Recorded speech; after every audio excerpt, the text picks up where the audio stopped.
नमस्कार दोस्तों। मैं आपका एस्ट्रोलॉजर और गाइड विजय गोयल बोल रहा हूँ। आज का जो हमारा टॉपिक है वो है शनि, खाना नंबर 11, लाल किताब 1941, पेज 172। तो इस पे जो लिखा हुआ है वो मैं आपको बताता हूँ। शनि खाना नंबर 11 घर का, यानी शनि जो है अपने घर में बैठा हुआ है, अपनी खुद की जमीन में बैठा हुआ है। ग्रह फल का, यहाँ पे शनि जो है ग्रह फल का है। शनि खाना नंबर 10 में भी ग्रह फल का था, जो उसका पक्का घर है, और यहाँ ये अपने घर में है। और यह गुरु की पक्का घर भी है, बृहस्पति का पक्का घर भी है, बृहस्पति का दरबार भी है। आगे क्या लिखा है? जो लोहा, जो इसमें आशा में जो लिखी हुई है, तो उसकी जो सबसे पहली जो आशा लिखी है वो है लोहा, आयरन। तो शनि जो है लोहा, यहाँ पे इसकी आशा खाना नंबर 11 में दी है, तो इसलिए हम कोई भी जो उपाय है वो लोहे से संबंधित भी यहाँ पे कर सकते हैं। और लोहा धातु यहाँ लिखने का मतलब ये है कि लोहा जो है आज के युग में, कलयुग में सबसे ज़्यादा यूज़ करने वाला मेटल है। बिना लोहे के आप कलयुग की कल्पना नहीं कर सकते। अभी जो जितनी भी चीज़ें हैं कलयुग में वो सब लोहे से ही निर्मित होती है। तो ये एक पावरफुल पोजीशन है शनि की, यानी कि खाना नंबर 11 में शनि होने से उसको लोहे से फ़ायदा हो सकता है, मशीनरी से फ़ायदा हो सकता है, और ये गाड़ी वगैरह जो है, वाहन है, उनसे भी फायदा हो सकता है। तो इस तरीके से भी हम अनुमान लगा सकते हैं। बहैसियत हलफ उठाए हुए सिर्फ राहु ससुराल का, केतु औलाद के कामों कामों या किस्मत के नतीजों की किस्मत का मालिक।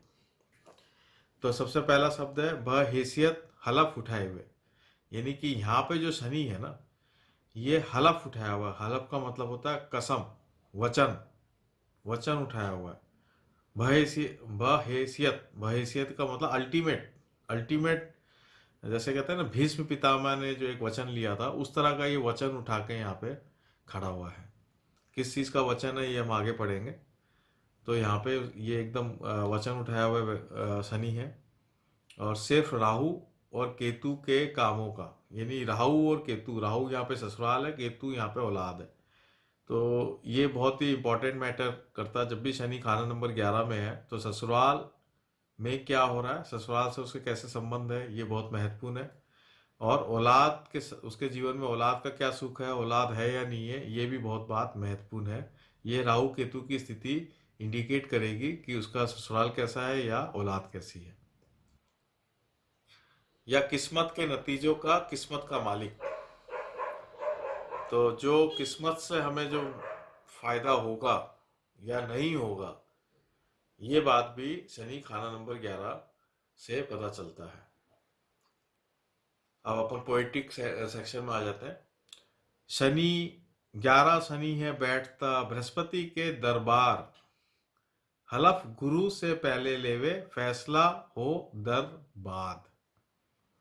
तो जब भी शनि 11 में आ जाता है, यहाँ पे आके बैठ जाता है, तो किसका दरबार है? ये बृहस्पति के दरबार, यानी कि ये बृहस्पति के दरबार में आके बैठा हुआ है। यहाँ बृहस्पति का दरबार का मतलब है ये बृहस्पति की कोर्ट है, अदालत है, या हम इसको कहेंगे न्याय का मंदिर है। तो शनि यहाँ पे न्याय के मंदिर में आके बैठा हुआ है। हलफ गुरु से पहले लेवे, यानी कि शनि यहाँ पे अपना रिजल्ट देने से पहले गुरु की कसम खाएगा, गुरु की हलफ लेगा। गुरु की क्या कसम खाएगा? फैसला हो दरबार, उसके बाद वो अपना फैसला देगा। तो यहाँ पे शनि आने का जो सबसे मुख्य जो रिजल्ट ये बताया है कि ऐसा जो व्यक्ति होगा गुरु की कसम खा के बैठा होगा। गुरु की कसम खा के बैठने का मतलब हो गया कि ऐसा व्यक्ति जो है गुरु गुरु के अनुसार, धर्म अनुसार चलने वाला होगा, गुरु के हिसाब से विवेकवान होगा, विवेक होगी, उसमें विवेक की शक्ति होगी, और न्याय की मूर्ति होगा। तो अगर यहाँ पे शनि न्याय की मूर्ति के अनुसार चलने वाला होगा तो बहुत ही नेक होगा, ये बात यहाँ बताइए। क्योंकि हलफ गुरु से पहले लेवे फैसला हो दरबार, उसके बाद ही वो अपना फैसला करेगा, उसके बाद ही उसका रिजल्ट आएगा। तो नॉर्मली शनि जब खाना नंबर 11 में आ जाता है तो उसको धर्मी कुंडली भी बोला जाता है, और धर्मी कुंडली में शनि खाना नंबर 11 में होना चाहिए, और चंद्रमा और राहु और केतु का संबंध होना चाहिए। चंद्रमा या तो राहु के साथ हो, चंद्रमा या केतु के साथ हो, या 4-10 में राहु केतु हो, तो फिर वो धर्मी कुंडली कहलाती है। तो ये जो लाइन है, 2 लाइनें, इससे ये बात यहाँ पे निकलती है। खुद शनि अब याद करके दूध अपनी माता का, खुद तारे सबको वो तारे, जहर है नहीं उगलता। तो जो यानी कि यहाँ पे शनि किसको याद कर रहा है? अपनी माता का, यानी चंद्रमा का। खुद तारे सबको तारे, खुद अगर चंद्रमा की स्थिति अच्छी है और चंद्रमा के कारण राहु केतु की स्थिति अगर अच्छी है, तो खुद तारे सबको वो तारे, है ना, खुद भी आगे बढ़ेगा और सब ग्रहों को भी आगे बढ़ा देगा। जहर है नहीं उगलता, यहाँ पे वो अपना जहर नहीं देगा। यानी कि जहर नहीं देने का मतलब ये है कि नॉर्मली जो बार बार अपन शनि को जहर देने वाली जब ये बात करते हैं तो मौत की बात होती है कि वहाँ मृत्यु होती है परिवार में। खासकर यहाँ पे जब राहु केतु की बात हो रही है तो औलाद और ससुराल की बात हो रही है यहाँ पे। तो ना तो औलाद को कोई उम्र का घाटा होगा, ना ससुराल में किसी को उम्र का घाटा होगा। ये बात यहाँ पे बता रहे हैं, जहर है नहीं उगलता अगर शनि यहाँ पे नेक है तो। राहु केतु जैसे होवे फैसला इन पर करे, तारे ख्वा वो मारे मर्जी, नाक रक्षा ही करे। अब यहाँ पे बिल्कुल क्लियर हो गया कि राहु केतु जैसा होवे, जैसे राहु केतु कुंडली में होगा वैसे ही ये फैसला करेगा। तारे ख्वा तो मारे मर्जी, नाग रक्षा ही करे। अब यहाँ पे बिल्कुल क्लियर कर दिया कि अगर राहु मंदा है तो शनि यहाँ पे मंदा असर देगा, केतु मंदा है तो शनि यहाँ पे मंदा असर देगा। लेकिन किसके लिए देगा? केतु मंदा है तो औलाद के लिए देगा, राहु मंदा है तो ससुराल के लिए देगा। तारे ख्वा तो मारे मर्जी, नाग रक्षा ही करे। लेकिन यहाँ पे जो मंदा असर है वो उम्र के हिसाब से नहीं होगा, यानी कि उम्र में तो पूरी रक्षा है, उम्र को लेके कोई दिक्कत नहीं है। नाग रक्षा ही करेगा मतलब उम्र की रक्षा तो पूरी है। अगर वो अपनी मनमर्जी से चल रहा है, ससुराल वाले खराब है या वो अपनी मनमर्जी से है, या औलाद खराब है या वो अपनी मनमर्जी से चल रही है, तो वो उनको अपने मनमर्जी से चलने देगा, वो अपने उनको मर्जी करने देगा। लेकिन वो उनकी उम्र की रक्षा करेगा, चाहे और कोई बात और किसी बात में उनकी हेल्प करे या नहीं करे, लेकिन उम्र की रक्षा ऑटोमेटिकली होगी। मियाद ऐसी इनकी होगी साल 48 ही तक, खुद शनि फिर मदद देगा साल 84 ही तक। अब यहाँ पे जो बात बताई है कि अगर राहु केतु को वो कब तक एज इट इज चलने देगा, जैसे जो अपनी मर्जी से चल रहे हैं, 48 ईयर्स तक। 48 ईयर वैसे तो केतु की उम्र होती है, और 48 साल में भी शनि खाना नंबर 11 का शनि जो है वर्षफल में खाना नंबर 1 में आ जाता है।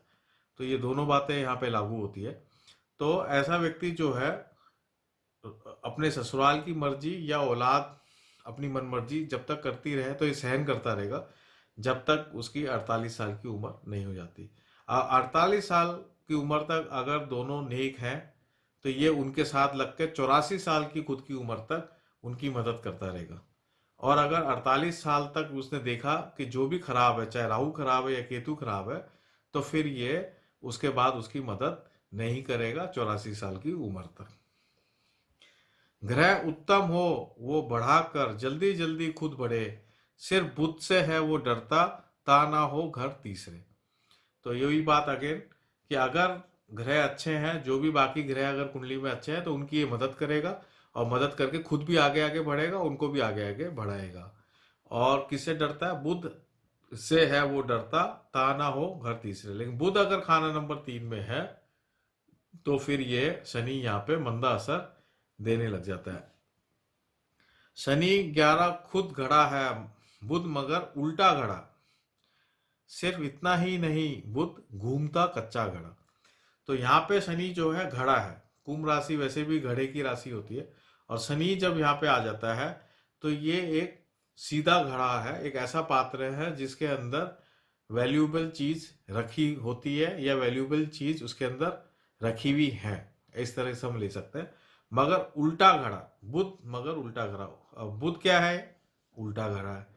तो यहाँ पे बुध उल्टा घड़ा माना है, यानी बुध से तो डर ही रहा है, तो खाना नंबर 3 में अगर बुध आ जाए तो वो उल्टा घड़ा हो जाएगा। उल्टा घड़ा का मतलब होता है दो, हम इसमें बात मान सकते हैं कि उल्टा घड़ा का मतलब होता है कि उल्टी बुद्धि वाला व्यक्ति हो सकता है। शनि खाना नंबर 3, शनि खाना नंबर 11 में और बुध खाना नंबर 3 में हो तो उल्टी बुद्धि चले, यानी कि जो बृहस्पति की हलफ लेके चलने वाला है, न्याय से चलने वाला है, न्यायप्रिय हो, तो न्यायप्रिय ना हो के बिल्कुल ही कलयुगी हो जाए, भ्रष्टाचारी हो जाए, तो ये उल्टा घड़ा का एक मतलब ये होता है। दूसरा उल्टा घड़ा का मतलब होता है कि कोई भी, जब हम खाली घड़ा जो होता है तो हम उसको उल्टा रखते हैं, सीधा नहीं रखा जाता। कभी भी खाली घड़ा को हम रखेंगे तो उल्टा रखा जाएगा। तो इसका मतलब ये भी हो सकता है कि बुध अगर खाना नंबर 3 में हो, शनि खाना नंबर 11 में हो, तो ऐसे ऐसे जातक के जीवन में फाइनेंशियली कुछ भी नहीं हो। जो तरक्की शनि खाना नंबर 11 वाला फाइनेंशियली करता है वो उसको प्राप्त नहीं हो, उसके जीवन में फाइनेंशियली खाली हो, है ना। उल्टा घड़ा का मतलब उल्टा रखा हुआ है, यानी उसमें कुछ है नहीं। सीधा घड़ा मतलब भरा हुआ, उल्टा का मतलब खाली। तो इस तरीके से ये दो बातें आप देख सकते हैं। सिर्फ इतना ही नहीं, बुध घूमता कच्चा घड़ा है।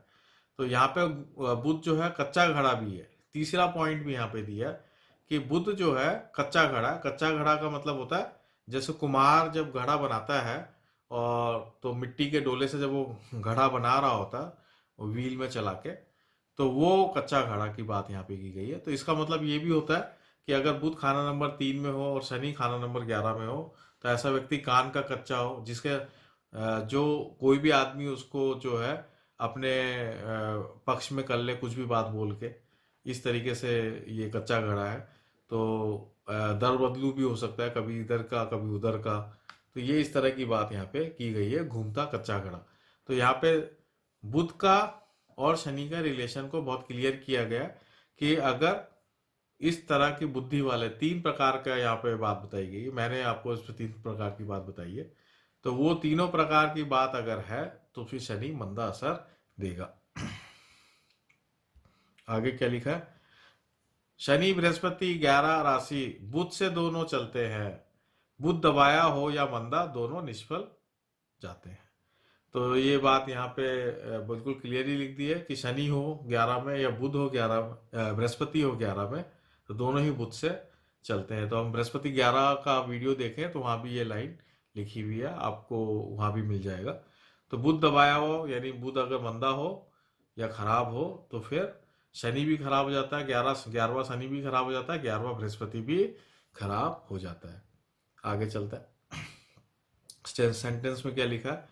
अगर मूछ दाढ़ी के बाल कम हो तो खुद पैदा करता जायदाद ना होगी। यानी कि अगर दाढ़ी मूछ नहीं हो, कम हो, कई बार होते हैं कि जातकों के बाल बहुत धीरे आते हैं या नहीं आते हैं, बहुत कम बाल होते हैं। तो इस तरह की अगर स्थिति हो तो ऐसा व्यक्ति का जो है पैदा करता जायदाद ना होगी, यानी जन्म से उसकी जायदाद नहीं होगी। तो केतु की आमदन बराबर, तो केतु की आमदन बर्बाद होगी। अगर उसको जन्म से अगर जायदाद नहीं हो तो केतु की आमदन यानी औलाद की जो आमदन है वो भी खराब होगी। आगे क्या लिखा है? दृष्टि खाना नंबर 3 अगर खाली हो तो शनिचर सोया हुआ होगा। अगर खाना नंबर 3 खाली है, वहां पे बुध नहीं है या और कोई ग्रह नहीं है, खाली पड़ा है, तो शनि सोया हुआ होगा। और जब शनि सोया हुआ होता है तो शनि कब जागता है? जब वर्षफल में शनि खाना नंबर 1 में आ जाए तो शनि जाग जाता है। ऐसा ग्रामर का सिस्टम है। आगे चले। भरा हुआ पानी का घड़ा तो किस्मत का बेशक होवे, मगर बर्तावा तो गुरु बृहस्पति ही होगा, यानी इसकी किस्मत का फैसला बृहस्पति के हाथ होगा। अब इसमें जो बात लिखी है कि भरा हुआ घड़ा तो किस्मत बेशक हो, यानी कि भरा हुआ घड़ा होने से अच्छी किस्मत हो, भरा हुआ घड़ा होने से अच्छी किस्मत हो, और बृहस्पति ही इसका फैसला करेगा कि बृहस्पति की जो स्थिति है वो ये इस बात को फैसला करेगी। तो यहाँ पे इस बात से एक उपाय भी निकाला गया है, और 1952 में ये उपाय बताया भी गया है कि ऐसे व्यक्ति को जो है कोई भी शुभ काम जब वो कर रहा हो, कोई भी अच्छे नेक काम करने के लिए जब वो निकले, तो एक घड़े में पानी भर के वो रख दे। तो ये एक अच्छा उपाय है, उससे जो है उसके जीवन में तरक्की होने लग जाती है। तो इसका एक मॉडर्न वर्जन भी कर दिया है कि उस घड़े में खाली पानी नहीं रखे, गंगा जल रख ले या चांदी का आइटम भी डाल दे साथ में, तो ये और भी अच्छा हो जाता है। ये बात यहाँ पे बताई गई है। चंद्रमा का साथ और अच्छा ले लेते हैं। अगर बृहस्पति भी निकम्मा हो या बाप बुजुर्ग गुरु या पिराना साल बूढ़ा कोई साथी ना हो तो बृहस्पति का उपाय मददगार होगा। तो यहाँ पे अगर ये बताया है कि अगर ऐसा व्यक्ति के साथ पिता नहीं रहते हो या उसके दादा या और कोई बुजुर्ग घर में नहीं हो या कोई गुरु नहीं हो या गुरु के साथ नहीं बनती हो, तो फिर बृहस्पति का उपाय करना बहुत जरूरी है। तो ऐसे इससे ये बात यहाँ पे सिद्ध होती है कि ऐसे व्यक्ति को अपने बड़े बुजुर्गों की सेवा करनी चाहिए, उनसे मिलते रहना चाहिए, उनका आशीर्वाद लेते रहना चाहिए, गुरुओं का विशेष आशीर्वाद लेना चाहिए, और कुल देवता कुल देवियाँ जो होती हैं उनका भी आशीर्वाद लेना चाहिए, क्योंकि यहाँ पे लिखा है गुरु या पिराना साल बूढ़ा कोई साथी ना हो, है ना। पिराना का मतलब दैविक कोई हो, उस तरह का आशीर्वाद भी लेते रहना चाहिए।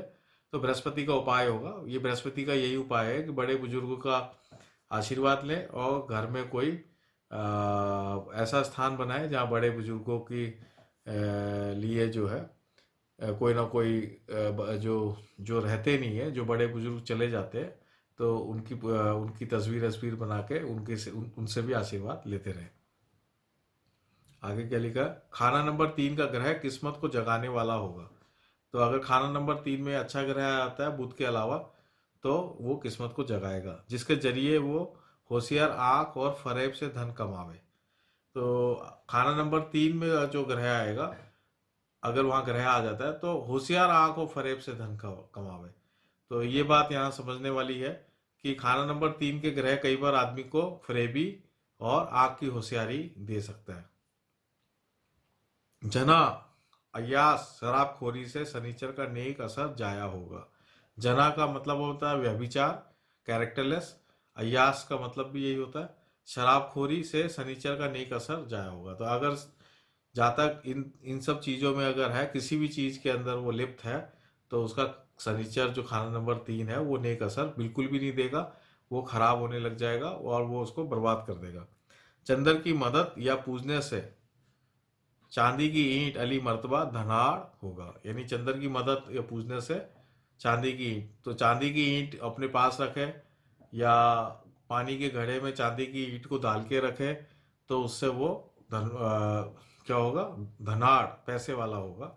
ये बात यहाँ पे लिखी हुई है। तो 2 उपाय यहाँ पे आपको, 3 उपाय इस पूरे इसमें मैंने आपको बताया है कि आप घड़ा रखें, पानी भर के रखें और बुजुर्गों की और गुरुओं की सेवा करें और चांदी की ईंट अपने पास रखें। तो ये यहाँ पे 3 उपाय बताए गए हैं। बाकी 1952 में इसको ज़्यादा विस्तार से बताया गया, तब मैं इसको और भी विस्तार से लूँगा। ये जो लाल किताब 1941 पे जो मैं कमेंट्री दे रहा हूँ, उम्मीद है कि आप सबको ये बहुत ही पसंद आ रहे होंगे। ये एक ओरिजिनल ऑथेंटिक कमेंट्रीज हैं और जो भी लाल किताब सीखना चाहता है उनके लिए बेसिक्स हैं, उनको ये समझ में आएगा कि कैसे ओरिजिनल लाल किताब को हम इंटरप्रिटेट कर सकें। तो आप इस चैनल को, मैं चाहता हूँ कि आप इस चैनल को जो है सब्सक्राइब करें, लाइक करें, उसमें जो बेल का आइकन होता है उसको आप प्रेस करें, कमेंट दें। आप कमेंट बहुत ज़रूरी है। कमेंट देने से एक 2 वे हमें कम्युनिकेशन का पता चलता है कि आपको ये पसंद आ रहा है नहीं आ रहा है। कोई आपका सुझाव हो, आइडिया हो, वो आप दें ताकि हम उसको इंक्लूड कर सकें और इसको बेटर कर सकें। आपकी कोई क्वेरी हो, कोई शब्द आपको नहीं समझ में आया हो, तो वो आप दें तो मैं उसको आगे नई वीडियोस में एक्सप्लेन कर पाऊँ। इसको और बेहतर करने के लिए आप जो भी आप मेरे को सजेशंस देंगे वो मैं ज़रूर उसको फॉलो करूँगा। ज़्यादा से ज़्यादा जो जिज्ञासु लोग हैं उसमें ये फैले, इसलिए आप लोग इसको शेयर करें, ज़्यादा से ज़्यादा शेयर करें। जो लाल किताब सीखना चाहते हैं या जो ज्योतिष की बेसिक नॉलेज को समझना चाहते हैं, वहाँ पे आप अपने ग्रुप्स में, फेसबुक में, आपके जो भी सोशल हैंडल्स हैं वहाँ पे आप इसको शेयर करें ताकि ज़्यादा से ज़्यादा जिज्ञासु लोगों के पास ये ओरिजिनल जो ऑथेंटिक कमेंट्रीज है वो पहुँच पाए। नमस्कार, जय हिंद।